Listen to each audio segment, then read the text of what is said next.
I think our severe weather season is starting to kind of wrap up now as we transition into hurricane season, but that severe threat will move into the panhandle later on today. Live look here from the Katy Freeway out towards 610. Traffic is moving, but it is starting to get busy out there. And we shift gears over towards Galveston. Beautiful day here. We've seen a few spotty showers and downpours through the afternoon. That's because of the humidity taking 89, making it feel more like 100 degrees in the heels of an east wind around 15 miles per hour. These are the feels like numbers in the shade.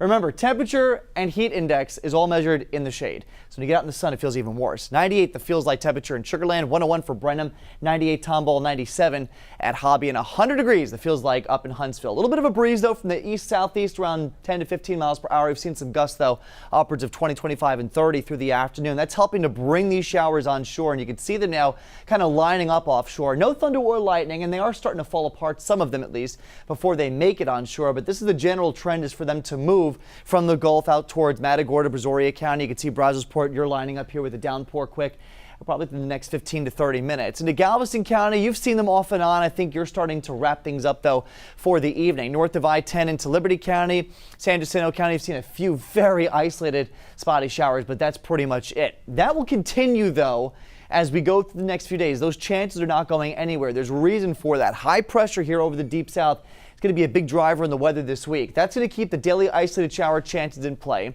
It's going to keep any big cold fronts or frontal systems from sweeping into the area. And oh yeah, there's the remnants of Agatha. That will also keep Agatha away from us. So this is a very dynamic player in our forecast for the upcoming week. So again, those 30% rain chances stay in play for tomorrow, Thursday, Friday. I think by the weekend, though, we do start to trend just a little bit drier across the area. So here's FUTURETRACK for the rest of the evening. We dry things out, sun and clouds then to start Wednesday morning.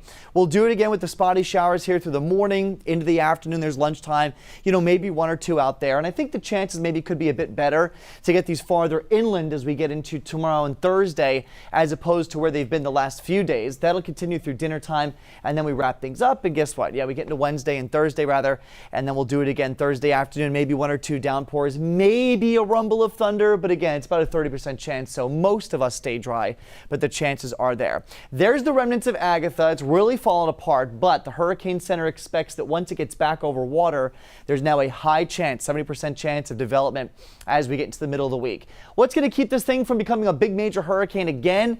Wind shear, and there's a lot of it over the Gulf, pretty much right in the path of where it's going. So we're not expecting this to become a big storm, but it will be a nuisance to Florida and not an issue for us here in Texas. So this is a 7-day forecast, about a 20-30% rain chance through Friday. Temperatures in the low to mid 90s. We do start to make a run into the mid 90s, though, by the weekend into next week. Another check on the tropics, and we'll talk more about this heat coming up in the next half hour, guys.